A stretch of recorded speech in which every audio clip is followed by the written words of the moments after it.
જય શ્રી કૃષ્ણ. સર્વપ્રથમ શ્રી પવિત્ર 11ના પવિત્ર 12ના આપ બધાને જય શ્રી કૃષ્ણ. અને આજનો આ વિશેષ ક્રમ શ્રીમદ આચાર્યચરણની કૃપાથી, શ્રી મહાપ્રભુજીની કૃપાથી આપણે આજે જે જોવા જઈ રહ્યા છે સત્સંગના રૂપે જે છે તે છે જન્માષ્ટમીના મંગલા અને પંચામૃતનો ક્રમ.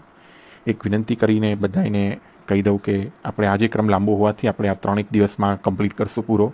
મારી એવી ઈચ્છા છે કે આપણે નંદ મહોત્સવ સુધીનો બધો ક્રમ જે છે તે પણ આપણે આમાં જોઈએ, જેથી બધાને આપણે આવડે. પણ એકવાર આપણે બધાએ જેને ન આવડતું હોય કે જે ન જોઈ શક્યા હોય તેને આ ઉપયોગિત રહે. બીજી એક નમ્ર વિનંતી મારે એ કરવી હતી કે કોઈ પણ વાદ વિવાદ અહીંયા કરશો નહીં. માટે કરીને કે જેઓને વાદ વિવાદ કરવા હોય કે જેઓને ન પસંદ હોય તે પ્લીઝ નહીં જોતા, પણ બીજા લોકોને અહીંયા ડિસ્ટર્બ કરશો નહીં, એની વિનંતી આપ બધાને. અને બહુ વધારે સમય ના લેતા, કેમ કે ક્રમ બહુ જ વિસ્તૃત છે ને જન્માષ્ટમીનો ક્રમ છે, એથી કરીને આપણે તુરંત જ શરૂ કરીએ. જન્માષ્ટમીના ક્રમ માટે પહેલાં અગાઉથી જ આપણે બધી તૈયારી કરી રાખીએ પંચામૃતની, કેમ કે ઘણી બધી વસ્તુઓ ઘરમાં શાયદ હોય ના હોય, બધી વસ્તુ છે. તો જેવી રીતે પંચામૃતની અંદર મધ ઘણીવાર ના હોય, અને આપણે એટલો પણ એક આગ્રહ રાખીએ કે આપણે તો ઘરના એક જ ભગવત સ્વરૂપને પંચામૃત સ્નાન થતું હોય તો આપણે એ દિવસનું બુરું અને ઘી ઘરમાં જ આપણે સિદ્ધ કરીએ. તો આગ્રહ એ આપણે, કેમ કે એક જ વાર પ્રભુ સર્વા શ્રીઅંગ ઉપર આપણે આ પંચામૃતનો આપણે સૌભાગ્ય આપણે પ્રાપ્ત થાય છે. પંચામૃતનો ક્રમ આપણે આ બહુ જ વિસ્તૃત રૂપે છે, પણ જે મને સમજ પડી છે એ હું આપ સમૂહ પહેલાં તો કરું. તો આપણે અહીંયા પંચામૃતની તૈયારીમાં સર્વપ્રથમ આપણે કંકુનો આવી રીતે ગોળો, મારો કંકુ બનાવવાનો એક વિડીયો પણ છે કે જેની અંદર હું હલ્દી, ચૂનો, સુગંધી એટલે બરાસ, કેસર આ બધું પધરાવીને આવી રીતે એને ગોળો કરું છું. એકદમ જ નેચરલ ને ઓર્ગેનિક કંકુ ઘરે જ બની શકે છે. આ પદ્ધતિથી પીળા અક્ષક, તુલસી દલ આવી રીતના હોય, 2 બીડા. આ બીડાનો પણ મારો વિડીયો છે, તમે એને પણ રેફર કરી શકો છો. ગુલાબદાની નાનકડી ટબકડીમાં આપણે રેડી રાખીએ. એના પછી આપણે આવશું તુલસીજીના પાન, આવી રીતના આ પદ્ધતિના પાન છે. પછી 1 જારીથી જેવામાં જલ, શીતલ જલ. પછી પંચામૃતના ક્રમ અનુસારમાં દૂધ, દહીંને પણ આપણે વળવીને લિક્વિડ ફોર્મમાં કરી લઈશું, ઘી, બુરું અને મધ. પંચામૃત સ્નાન કરાવવા માટે આપણે લોટી, જો કોઈ જનોઈધારી હોય ને જેને આજ્ઞા હોય શંખની તો તેઓ શંખનો ઉપયોગ કરે, નહીં તો આપણે લોટીથી કરશું.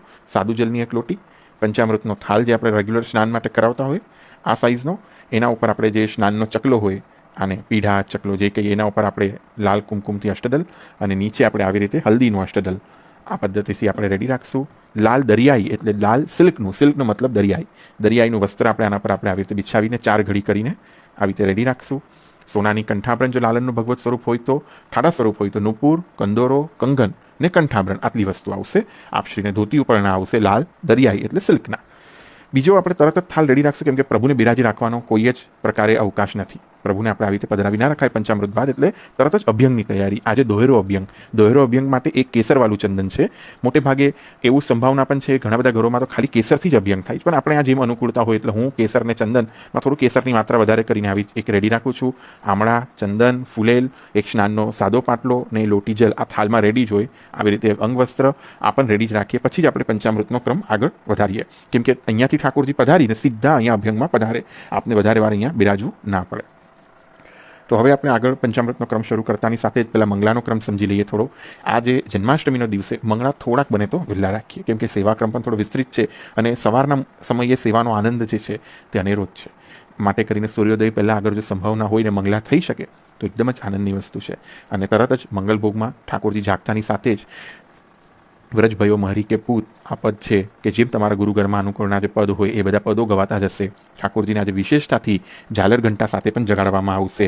અને એના અલાવા પણ જાંજ પખાવત સાથે પણ ઠાકોરજી આજે જાગતાની સાથે મંગલ વાદ્યમ શરૂ થઈ જશે વાગવાનો. નોબત વાગશે આખા દિવસ. અગર જો સંભાવના હોય તો આપણે એ કરીએ, નહીં તો આપણે યુટ્યુબ ઉપર ઘણા બધા આના રેકોર્ડિંગ છે, એ પણ આપણે શરૂ કરીએ તો એક માહોલ આપણે આ સેવાનો અલગ બની જાય.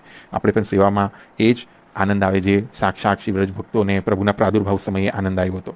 તો આપણે હવે જેવી રીતે મંગલામાં ઠાકોરજીને બિરાજી આવી રીતે વગર ઝાલરની ઓઢણી આવે મંગલામાં, જોઈ લો આમાં કોઈ ઝાલર ના લાગેલી હોય, વગર ઝાલરની ઓઢણી આવે અને ઠાકોરજી જાગતાની સાથે જ મંગલામાં આ ઓઢણી લાલ પાક એટલે છે કેમ કે એક દિવસ પહેલાં જે છઠ્ઠીનો ઉત્સવ જે છે એમાં લાલ વસ્ત્ર છે, તો લાલ પાક ધરીને જ પહોળે, મંગલામાં પાક બદલવાનો આપણે આ પ્રકાર નથી. માટે કરીને આ અને એટલે એ જ પાક સીધે ઓઢણી ઓઢાડી મંગલભોગ વિશેષ સામગ્રી સેવના લાડુની છે એ દિવસે ને જલેબી બુધની જે તમારાથી સંભવ થાય આપણે સામગ્રી ભોગ અરોગાવી પ્રભુને આચમન બીડા મુખ વસ્ત્ર કરી મંગલા આરતીનો ક્રમ જો કોઈના ત્યાં હોય તો એ કરી પછી આખી પંચામૃત તૈયારી પ્રભુ સન્મુખ પધરાવી.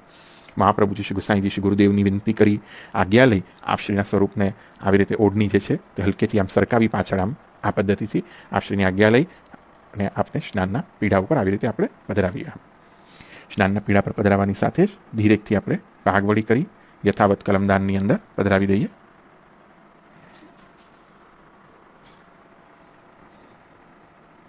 તિલક કંઠાભરણ જે છે થાળા સ્વરૂપ હોય તો રાત્રિના જેમ શ્યામ સ્વરૂપ હોય